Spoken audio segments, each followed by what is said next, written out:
Welcome back. Been a couple of days. We've had this, sorry, putting stuff away here. We've had this freeze, whatever, here in Texas. It's been cold. Haven't really been motivated to come out to the old skunk works here and do anything. And there's not a whole lot to do. Most of what I really need to do now would be some fiberglass stuff, but it's too cold for that. I'm good standing in front of the heater right now, but much of anywhere else in the garage, it's probably about 30 degrees in here.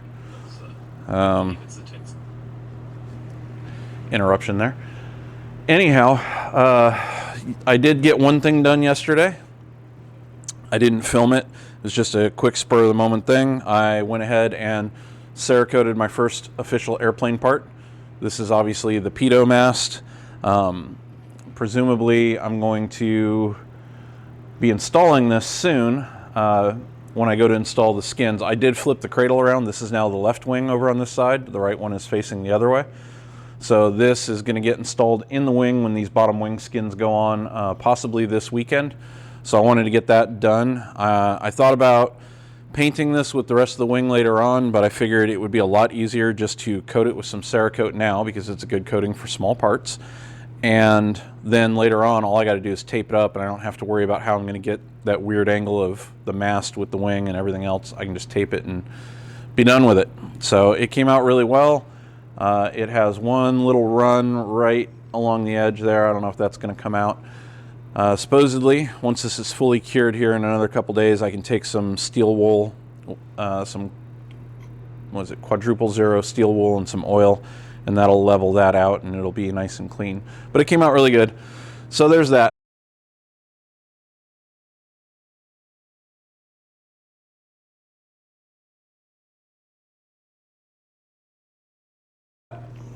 Today, if I get anything done, I'll probably just deal with the remaining electrical connector for the lights on the right wing. So I may spin this around again just so it's pointing towards the heater. I've got a ground point on, is it this wing? The right wing as well. That needs to have a ground for the ground points there. I just need to put the ring lug on for the lights. So just a few little things like that, nothing terribly big. One of the ailerons, I believe it's this one for the left wing, I'm going to go ahead and take it off. There was some rivets I needed to replace anyways, so I might as well just go ahead and bite the bullet, take that thing off now, get those rivets replaced. Just some cleanup work type stuff. I also finally got some body hammers and dollies, just a cheap set off of Amazon. Somebody had mentioned, I think it was on my Instagram, that they used body hammers and dollies to go after some of their dents, and it worked out really well. And I don't know why I hadn't thought about it. I've had a couple of dollies laying around. I don't have any body hammers. I'm not sure how that worked out. But I might try and go after some of the smaller dings and dents that I can reach. Unfortunately, some of the worst ones are already sealed up and there's no way to get to them. So it's still going to be body filler for those things later on. But yeah, that's about it. It's just whatever little stuff I can come up with to do in the interim. Once it finally warms up again and I've got time to work on it, we'll start getting out the horizontal stab, the elevators, the rudder, vertical stab, and we'll start doing all the fiberglass wingtip work on those things and the rest of the closeouts. I'll probably have to get some more epoxy. For whatever reason, my hardener just keeps kind of dripping and oozing out. I have no idea why. I've tried to stop it, but I might not have as much as I thought I did. Anyhow, thanks for stopping by. That's the update. The rest will be whatever I end up getting done throughout the day or later on this evening, I guess, since I got work to do here in a little bit. But yeah, that's it. All right, voiceover time. This is the part where I get to tell you what I actually did. I only spent maybe a little over an hour total out there just cleaning up some of those things I talked about. First thing was I had to finish drilling the extra holes for the right wingtip. You can see with the left wingtip, which is what I'm marking right there, with that one on, I couldn't get in there to drill those holes on the right one. So took the left wingtip off, finished drilling the right wingtip, and then went ahead and removed it. They'll probably live back up on the shelf again until I'm actually ready to start doing some more stuff with them, which means I'm still waiting on hinges to come in from Aircraft Spruce. I did make another order with them today to get some extra rivets because it dawned on me I probably won't have enough of any of the rivets I need to complete this, and it turns out I'm going to need a whole bunch of 426 3-3.5s and 4.5s. Anyhow, on to getting that molex connector installed. Already had put one on the right wing. Is that right? No, left wing. I'd put one on the left wing. Now I'm just adding the one to the right wing.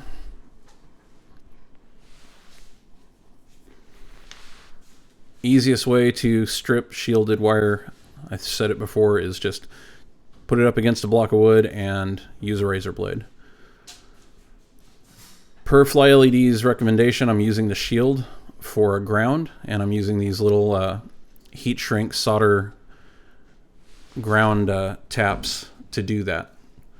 So all you do is you cut the shield back till it's just long enough to be underneath that solder band, and then you hit it with the soldering iron. You hit it with the heat gun long enough to see the solder flow out and melt into the shield, which is what I was showing you in that picture there. Then I went and got my book out so I could see which wire I had wired to which pin. This will all get documented in a wiring diagram for the airplane later on, but for now, my notes are all I have to go off of.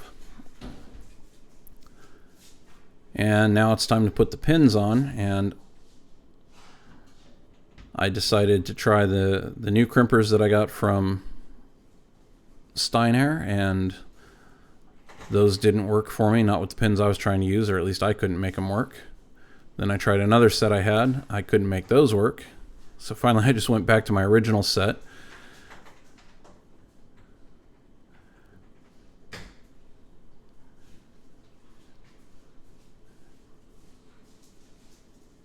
And got out the magnifying glasses, which I should have known better and put those on to begin with.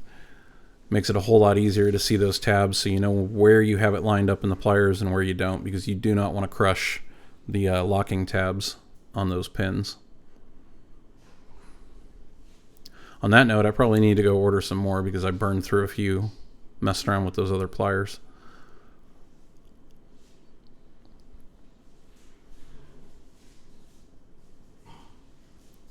Once they were all crimped on, though, it was easy enough to line them up in the spot they go, slide the heat shrink that I thought ahead of time to put on the wire down, and shrink it in place, and that's it.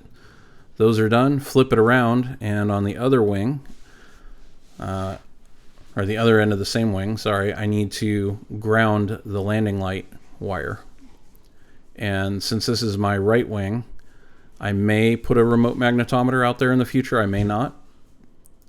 Fly LEDs recommends if you have a magnetometer out in the wing, then on whatever wing that is, instead of grounding the landing lights out at the wing tip, which I did on the left wing, to run a wire back to the wing root and ground it there.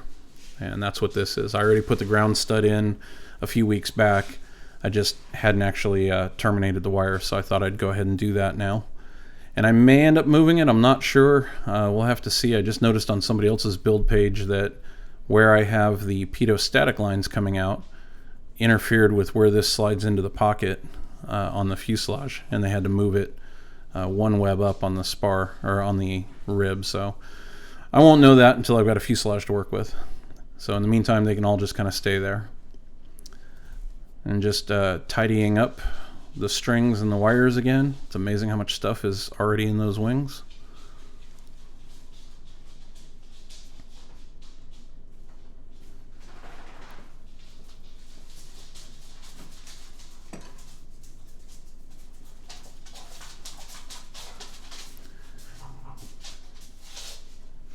Now onto the rivets I had to replace. I drilled these rivets out a while back, but I couldn't get to them with the aileron in the way.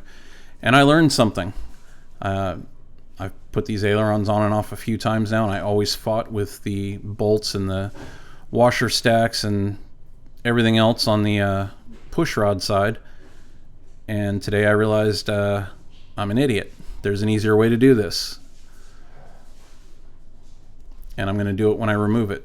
I bagged all of the washers and everything separately so I could put them back where they came from. But instead of taking that out, just disconnect the push-pull tube from the bell crank, which you can easily get to. And now look at all that access I have to put that on and off. In fact, right now I don't even need to take it off. So I will remember that when it's time to take these off again to paint them and everything else. I will put the push-pull tube on the aileron first, then slide it into the wing, and then do the other ones that I can reach. This makes putting that nut on much, much easier.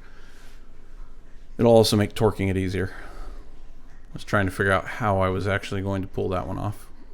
So the rivets, like I said, I already drilled them out. I just couldn't get to them with the squeezer with the aileron in the way. And the reason I'm changing them is they just didn't seat quite right. The heads were sticking up ever so slightly.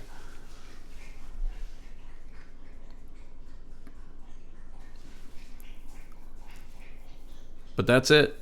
They're all done. Get them set, and just a whole bunch of little cleanup stuff on both of the wings. Hope you all enjoyed it. If you got any questions or comments, leave them down below. Go check out me and Chris's podcast if you haven't. There's 2 episodes out there. I'll leave the links below, and I will see you all on the next one.